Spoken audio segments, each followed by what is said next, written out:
Bismillahirrahmanirrahim. Assalamualaikum warahmatullahi wabarakatuh. Perkenalkan, saya Muhammad Ilham Gilang, salah satu pemakalah yang akan mempresentasikan hasil dari tulisan kami yang berjudul Adat dan Budaya Enam Kaum bagi Sumber Etnopedagogi di Kabupaten Mukomuko. Tulisan ini merupakan salah satu penelitian kami yang beranggotakan dari 3 orang. Yang pertama, Dr. Andes Haji Ramadlon MPD, saya sendiri Muhammad Ilham Gilang, dan juga Dr. Andes Haji Tasri MA. Oke, lanjut. Pendahuluan. Yang pertama, bahwa Mukomuko ini merupakan salah satu kabupaten di Provinsi Bengkulu yang terletak di paling ujung utara. Nah, jadi ini berbatasan dengan Sumatera Barat atau Sumbar. Sehingga Mukomuko ini memiliki keunikan adat dan budaya yang berbeda dengan adat dan budaya di Provinsi Bengkulu secara umum, secara kebanyakan. Sehingga kami melihat bahwa ini satu hal yang menarik, bahwa punya keunikan dan punya tradisi yang berbeda. Dan bahwa belum banyak ya penelitian tentang budaya, adat, atau tradisi di Mukomuko, terutama kami akan mengangkat tentang tradisi atau adat budaya 6 kaum. Apalagi yang diangkat dikaitkan dengan etnopedagogi. Nah, sehingga penelitian mengenai adat dan budaya berbasis multikultural, ya, etnopedagogi di Mukomuko ini sebagai bagian penting dari perlindungan dan pelestarian. Selanjutnya adalah metode penelitiannya. Kami melakukan sebuah penelitian langsung terjun ke lapangan, itu penelitiannya dengan metode kualitatif ya. Kami turun ke lapangan, studi lapangan, kami menemui, mengobservasi, dan juga mewawancarai beberapa sumber-sumber yang informan yang sangat kompeten memang di bidangnya. Misalnya sumber primer kita yaitu wawancara dengan Ketua Badan Musyawarah Adat Kabupaten Mukomuko, Pak Basri ya. Lalu kepada ketua bidangnya, Ketua Bidang Badan Musyawarah Adat, dan juga kepada Ibu Wakil Bupati. Alhamdulillah kami bisa bertemu dengan Ibu Wakil Bupati sebagai salah satu informan, baik itu dari kebijakan maupun ternyata Ibu Wasri ini, Wakil Bupati Kabupaten Mukomuko, diangkat menjadi salah satu anak cucu kaum 5 suku ya di Mukomuko. Lalu kami mewawancarai juga Kepala Dinas Pendidikan dan Kebudayaan Mukomuko, Ibu Epi, dan juga kami mewawancarai Kepala Kantor Kementerian Agama Kabupaten Mukomuko, Bapak Haji Widodo. Nah, jadi sumber primernya kami alhamdulillah bisa menemui seluruhannya dan mendapatkan banyak informasi, banyak pemahaman tentang bagaimana mulai dari apa itu adatnya dan juga bagaimana kebijakan secara umum di pemerintah kabupaten, lalu bagaimana kebijakan di dunia pendidikan, dan juga bagaimana sinergitasnya dengan kantor Kementerian Agama sebagai kantor vertikal ya di Kabupaten Mukomuko. Nah, kami juga mendapatkan sumber-sumber sekunder yaitu berupa tesis, skripsi, artikel jurnal, berita-berita dan konten-konten di Instagram yang memang terkait dengan Kabupaten Mukomuko atau secara khusus tentang 6 kaum. Nah, ini semua kami olah dan kami diskusikan dan kami tuliskan menjadi satu buah tulisan yang saat ini akan kami sampaikan hasil-hasilnya. Hasil penelitiannya yang pertama adalah kita melihat tentang multikulturalismenya atau komposisi dari kaum etnis di Mukomuko. Seperti yang bisa dilihat di sini, bahwa Mukomuko ini merupakan salah satu kabupaten yang memiliki keanekaragaman kultur atau keanekaragaman suku etnis. Ya, bisa kita sampaikan di sini ada 3 suku etnis yang cukup mewarnai di Kabupaten Mukomuko, yaitu pertama adalah suku etnis Mukomuko itu sendiri atau orang Mukomuko, lalu yang kedua ada suku etnis Jawa, dan yang ketiga ada suku etnis Pekal. Nah, kita lihat bagaimana sebarannya dari suku etnis ini adalah suku etnis Mukomuko berada di tengah-tengah pusat administratif dari Kabupaten Mukomuko ya, di kota Mukomuko ini, dan di beberapa daerah atau kecamatan sekitarnya. Nah, lalu ada suku yang berasal dari Kerinci Jambi, ya, Melayu Kerinci Jambi. Ini suku etnis Pekal. Ini memang lebih dekat dengan Bengkulu Utara dan Kerinci ya, Jambi kesananya. Nah, lalu yang selanjutnya adalah di tengah-tengah ini adalah suku bangsa dari Jawa, yaitu ex-trans dan ex-program transmigrasi. Ya. Dulu suku Jawa dibawa ke sini untuk menjalani program transmigrasi. Sehingga 3 suku ini kami melihat menjadi sebuah komposisi masyarakat yang multikultur di Kabupaten Mukomuko. Nah, sehingga kami melihat bahwa kami akan melihat bagaimana suku aslinya situ atau orang Mukomuko yang mempunyai keunikan tersendiri. Yang kami sebut atau yang banyak disebut oleh orang-orang di situ adalah 6 kaum. Ya, apa 6 kaum itu? 6 kaum itu keikatan kekerabatan. Nah, itu disebut kaum. Jadi ada 6 kaum di sana ya. Yang pertama kaum berenam di hulu, yang kedua kaum berenam di hilir, yang ketiga kaum berlapan di tengah, yang keempat kaum 8 nini, ya. Lalu ada kaum 5 suku dan terakhir kaum Gersik. Nah, dari 5 kaum ini ditengarai, dipercaya menjadi migrasi dari Sumatera Barat atau dari Kerajaan Pagaruyung dulu. Dan satu di situ ada kaum Gersik dipercaya sebagai suku yang dari Jawa atau kaum yang dari Jawa. Sehingga pada komposisi yang 6 kaum ini saja masih ada multikulturnya. Ya. Nah, ini kaum ini seperti kumpulan konfederasi dari beberapa anak cucu, misalnya di sini anak cucunya Maharajo Gedang. Ya, anak cucu Maharajo Gedang, Maharajo Keci, terus Rajo Nankayo, suku Dano, Semanggun, Makudun Sati, itu masuk kepada kaum berenam di hulu. Jadi bukan satu kaum itu bukan satu anak ya. Jadi yang satu keturunan itu keturunan mana? Maharajo Gedang. Berarti masuk di kaum berenam di hulu. Ya. Nah, lalu dari 6 kaum ini terbagi juga menjadi 2 kelompok besar, yaitu satu Perwatin 20. Perwatin 20 itu kaum berenam di hulu, berenam di hilir, dan kaum 8 di tengah. Jadi jumlahnya pas 20 ya, 6 tambah 6, 12, 12 tambah 8, 20. Lalu ada suku 14 disebutnya, yaitu 8 ini, lalu kaum 5 suku, dan kaum Gersik. Nah,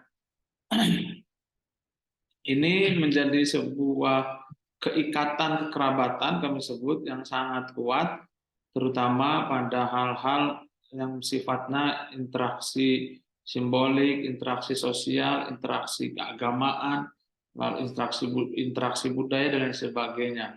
Jadi semuanya akan terikat kepada tradisi atau budaya 6 kaum ini.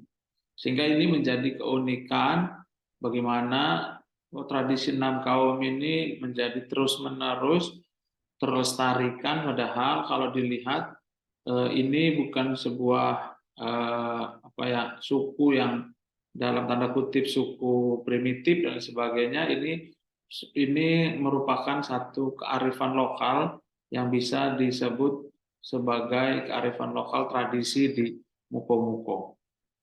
Ya. Nah, sehingga kita melihat, kita mendapatkan informasi bahwa ada dari struktur yang tadi itu, dari kaum-kaum 6 kaum tadi itu, terdapat setidaknya secara de facto itu ada tiga de facto ya, 3 struktur. Yang pertama kepala kaum, ya, lalu penghulu adat dan pegawai syara. Nah, kepala kaum ini apa? Kepala kaum ini salah satu anak kaum yang ditunjuk oleh cucu anak kaum itu sebagai orang yang dituakan. Ya, tugasnya, nah ini dia, menyelenggarakan kegiatan adat istiadat budaya dalam keluarga kaumnya. Lalu mengayomi, melindungi, mengkoordinir anak cucu dalam menyelesaikan kalau ada masalah yang timbul ya. Nah, lalu ada penghulu adat. Nah, penghulu adat ini adalah perpanjangan tanganan dari kepala kaum di beberapa desa atau di beberapa kecamatan ya. Nah, fungsinya juga untuk mensosialisasikan dan mengunci kemufakatan kaum atau kemufakatan musyawarah dari kepala-kepala kaum terkait fenomena apapun. Lalu yang selanjutnya pegawai syara. Pegawai syara ini adalah yang melaksanakan kegiatan-kegiatan keibadahan, keislaman di masing-masing desa, kelurahan yang ada kaum 6 suku ini. Nah, sehingga kalau disebutkan ya, setiap desa itu memiliki penghulu adat. Nah, kepala kaum itu tidak ada di setiap desa. Yang ada di setiap desa itu adalah penghulu adat. Nah, ini penghulu adat kaum mana? Nah, jadi setiap kelurahan di kecamatan kota Muko-Muko ini punya penghulu adat, artinya ada 6 penghulu adat dari 6 kaum itu.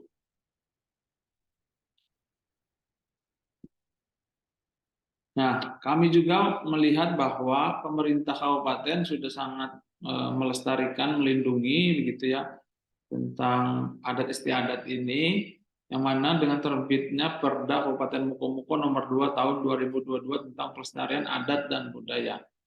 Sehingga Perda ini harus mendapatkan sambutan yang baik dari para akademisi, guru-guru, birokrat pendidikan dan sebagainya untuk dimasukkan kepada kearifan lokal di pendidikan menjadi etnopedagogi. Saya kira ini penting untuk didorong. Ini masih baru-baru ya, 2022, berarti baru setahun ya. Nah, ini terus didorong untuk menjadi konten dari muatan lokal atau payung hukum agar ada muatan lokal di sekolah-sekolah di Muko-Muko. Nah, kalau sudah seperti itu, tentu kita harus mempunyai modal yang bisa dijadikan sumber untuk etnopedagogi di Muko-Muko. Kami melihat ada 4 ya untuk sumber etnopedagogi di Muko-Muko. Yang pertama, warisan budaya tak benda dari 6 kaum. Ya, seperti diketahui, 6 kaum ini punya sebuah upacara-upacara adat, pepatah adat, tari-tarian dan lain sebagainya yang ini bisa menjadi sumber etnopedagogi di Muko-Muko. Ya, bisa disebutkan di sini tari gandai, ada pepatah adat seperti misalnya adat Besandi Sarak, Sarak Besandi Kitabullah, lalu ada tamat kajing. Tamat kajing itu adalah tamat mengaji ya untuk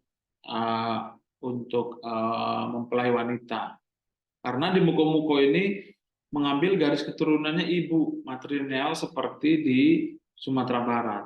Lalu ada juga warisan budaya benda 6 kaumnya, kita melihat ada serunai, ada rumah adat yang sekarang sedang dibangun kembali begitu ya. Lalu histori masyarakat Muko-Muko. Muko-Muko ini menjadi masyarakat multikultur dan bisa terbuka dengan seluruh masyarakat yang lain. Di sini ada dari Minang ya, keturunan dari Minang maksud saya, lalu Melayu Kerinci, lalu ada Jawa Ekstrans. Ini menjadi satu kekuatan atau modal atau sumber pedagogi di Muko-Muko.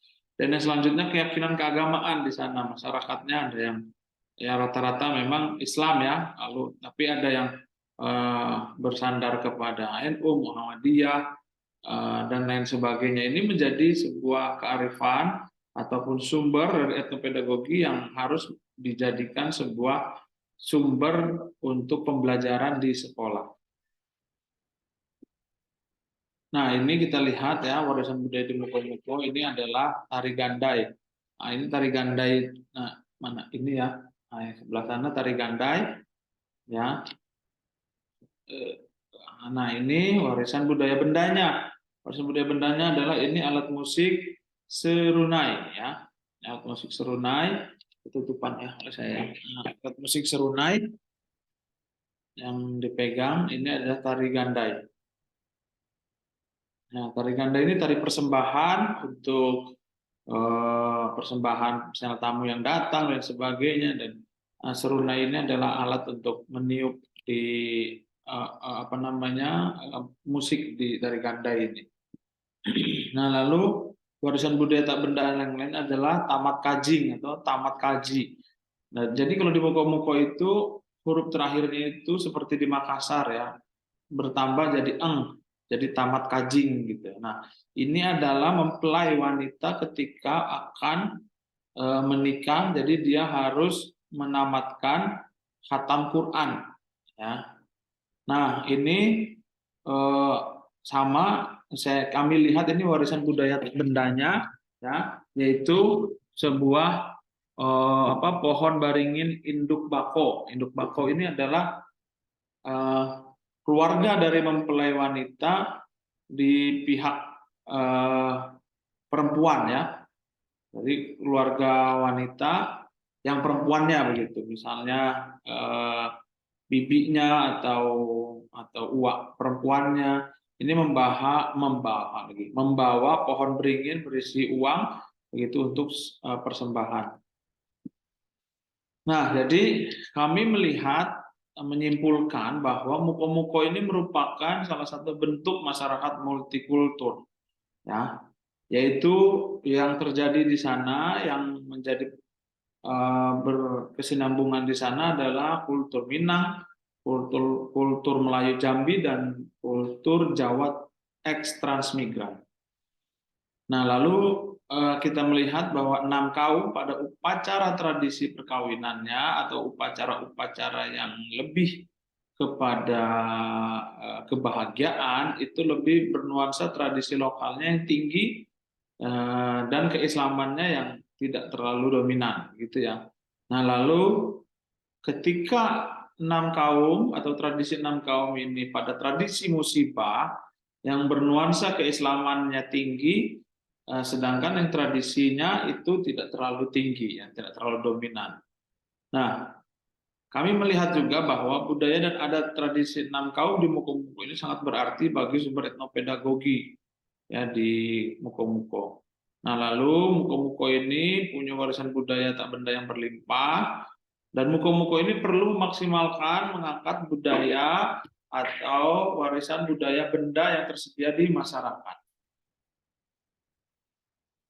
Nah, kami merekomendasikan yang pertama adalah adat dan budaya tradisi 6 kaum di Moko-Moko perlu disosialisasikan kepada masyarakat luas, dunia pendidikan, dunia usaha melalui penulisan buku dan sebagainya, konten Instagram, konten Twitter, poster, YouTube dan lain sebagainya, dan juga disebarluaskan kepada pihak-pihak sekolah dan lain sebagainya untuk menjadi sumber dari etnopedagogi. Lalu penguatan tradisi budaya adat 6 kaum ini perlu terjadi sinergitas antara beberapa stakeholder, misalnya di sini ada Kemenag, lalu Badan Musyawarah Adat, agar ada legalitas keagamaannya yang jelas, begitu ya, atau yang lebih kokoh. Ya, kami melihat di sana Badan Musyawarah Adat ini memang karena sudah mengakar lama, ini lebih berperan ya dibandingkan misalnya Kementerian Agama untuk hal-hal yang syara. Tapi untuk berjalur beriringannya antara pemerintah dalam hal ini Kementerian Agama dan juga masyarakat ini harus dibarengkan ya, disinergiskan supaya tidak terjadi hal-hal yang keluar overlapping ataupun tereliminirnya peran-peran dari pemerintah di sini. Lalu warisan budaya tak benda dan warisan budaya benda perlu dijadikan muatan lokal di sekolah dan madrasah di Kabupaten Mukomuko. Ya, itu rekomendasi dari kami. Ini beberapa foto dokumentasi kami melakukan penelitian lapangan di Mukomuko yang paling sebelah kiri ya, sebelah kiri. Nah, itu adalah Badan Musyawarah Adat kami ketika wawancara, dan itu adalah bermuka-muka sehingga dari situlah nama Muko-Muko. Yang bermusyawarah ini ketemu muka, tatap muka sehingga menjadi nama Muko-Muko. Lalu yang di atasnya ini adalah dengan Wakil Bupati Ibu Wasri. Lalu yang itu di Setda, kami sedang mengurus izin penelitian, lalu ini di Kementerian Agama Kabupaten Muko-Muko, dan yang terakhir ini dengan Ibu Kepala Dinas Pendidikan. Kami sudah melakukan semua wawancaranya dan mudah-mudahan pada tahun-tahun ke depan kami bisa mengadvokasi untuk masuknya muatan lokal di etnopedagoginya di persekolahan maupun di madrasah. Saya kira itu yang bisa kami sampaikan. Mohon maaf atas kesilapan ataupun ada hal-hal yang tidak enak untuk didengar. Saya mewakili 3 teman saya yang lain ucapkan terima kasih kepada YN Cirebon atas kesempatannya. Semoga konferensi internasional yang pertama ini menjadi sebuah tradisi akademik seterusnya pada tahun-tahun mendatang, dan kami sangat mendukung, kami mudah-mudahan bisa ikut selalu pada tahun-tahun mendatang. Itu saja, terima kasih pada seluruh panitia, kepada Pak Ibu Pajur, lalu pada dekan dan pada rektor di YN Cirebon. Salam hangat dari kami. Terima kasih. Saya akhiri. Wallahul muwaffiq ila aqwamit thoriq. Wassalamualaikum warahmatullahi wabarakatuh.